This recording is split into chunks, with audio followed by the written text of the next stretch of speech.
शुरू अल्लाह के नाम से जो रहमान और रहीम है।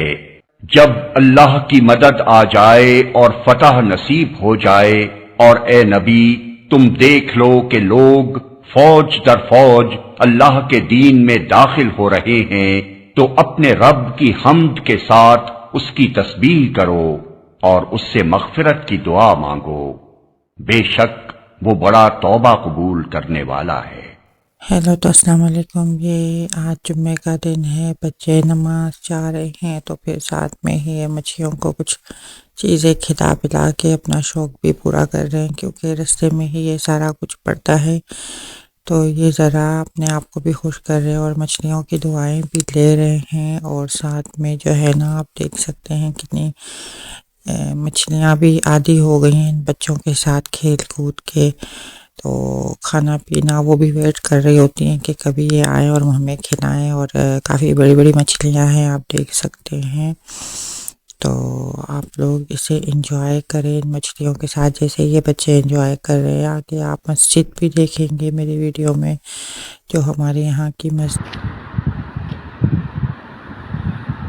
ये है मस्जिद नशत अल शरीफ स्विट्ज़रलैंड की मस्जिद, जिसके बाहर ये मुजस्समा लगा हुआ है और ये क्रिसमस ट्री लगी हुई है।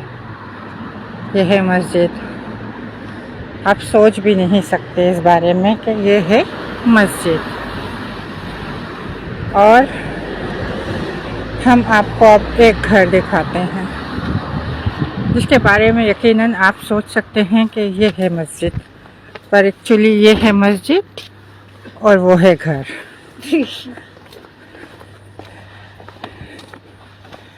अभी मैं जहाँ पर जा रही हूँ, आप यकीनन बोल सकते हैं कि ये है मस्जिद। नो, ये है घर, जिसके ऊपर गुंबद मीनार लगे हुए हैं, पर ये है एक घर।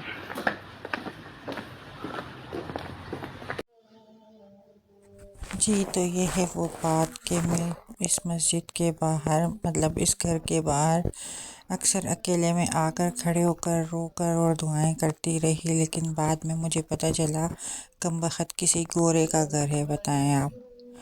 और ये इतनी बेवकूफ़ी है कि जिसकी हद ही नहीं है, कि गोरे के घर पे एक मस्जिद का मीनार है और उसी जगह पर जो मस्जिद है उसके बाहर देखें आप, क्रिसमस ट्री लगी हुई है। और साथ में ही जो चॉकलेट कंपनी का मालिक है, मेरे ख्याल से उसका स्टैचू लगा हुआ है। क्या बात है भाई, मस्जिद का कुछ पता ही नहीं चलता, कुछ भी नहीं पता चलता। जी, तो नए आए हुए बंदे को बहुत ज़्यादा परेशानी होती है कि वो मस्जिद ढूंढे, कंफ्यूज हो जाता है बंदा, बहुत ज़्यादा कंफ्यूज हो जाता है, क्योंकि बंदा मस्जिद के नाम पे ढूंढ। जी, तो मैं आपको इस मस्जिद की तफसील कुछ ऐसे बताते चलूँ कि ये जो मैंने अभी कुछ देर पहले आप लोगों को बताया कि इस मस्जिद के मीनार को बताया, मैंने कहा ये किसी काफिर का घर है। और रियली ये किसी गोरे का घर है, गोरा है कोई, उसका घर है। वो जब तुर्की गए थे तो उनको वहाँ की मस्जिदों से वो बहुत मुतासिर हुए थे, वहाँ की मीनारे और गुंबद। मेरी नॉलेज में और ज़्यादा, इतनी ज़्यादा डिटेल में ये बात है नहीं, लेकिन मैंने काफ़ी लोगों से ये बात सुनी है कि ये जो है ना, वो मीनार से बहुत ज़्यादा मुतासिर हुए थे, तो फिर उन्होंने अपने घर के छत पे वहीं से ये मीनार बनवा कर और मंगवा कर और लगाई है। लेकिन इत्तेफाक की बात यह है कि एक तरफ हमारी मस्जिद है मुसलमानों की, जो ये मैं दिखा रही हूँ, और दूसरी तरफ ये हमारी जो, जिस तरह हमने आपको बताया कि वो वाली मस्जिद है, वो वाला घर है जो जिन्होंने अपने घर के ऊपर वो मीनार गुंबद बनाकर लगवाया है, स्पेशली टर्की से या किसी भी, मतलब मोरक्को से, पता नहीं किस मुल्क से उन्होंने मंगवाया है। मुझे इतनी ज़्यादा इंफॉर्मेशन इस चीज़ की नहीं है कि किस मुल्क से मंगवाया है, भूल चूक, अल्लाह माफ़ करे।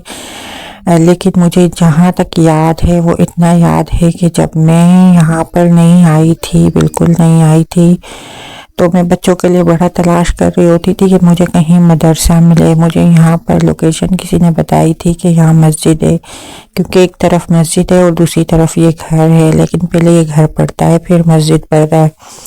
मैं काफ़ी दफ़ा इस घर के बाहर जाकर खड़ी हुई बहुत कोशिश की ये दरवाज़ा खोले, बेल नहीं बजाई डर के मारे, और क्योंकि नहीं थी, मुझे कुछ पता नहीं था, तो कब खुलेगा बहुत देर तक खड़ी रहती और फिर उसके बाद में रोकर वापस आ जाती। रोकर बाहर खड़े होकर बड़ी दुआएं मांगती थी कि अल्लाह किसी दिन तो ये मस्जिद का दरवाज़ा खोले, ताकि ये कैसे मुसलमान है जो मस्जिद का दरवाज़ा नहीं खोलते, नमाजों के टाइम भी नहीं खोलते।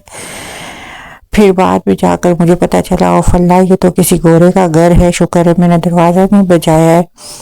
फिर पता चला कि दूसरी तरफ मस्जिद है। फिर हम यहाँ पर आए और यहाँ पर मालूमात ली बच्चों के मदरसे के हवाले से। तो यहाँ सिर्फ वीक में, क्योंकि बुध वाले दिन बच्चों की आफ्टरनून में छुट्टी होती है स्कूल में, तो बुध वाले दिन टीचर पढ़ाती है और फिर हफ्ते वाले दिन शायद पढ़ाती है मदरसा। तो फिर ये मुमकिन नहीं है, थोड़ा सा मुश्किल हो गई थी, तो मैंने ऑनलाइन ही बच्चों को पढ़ाना ज़रूरी समझा था।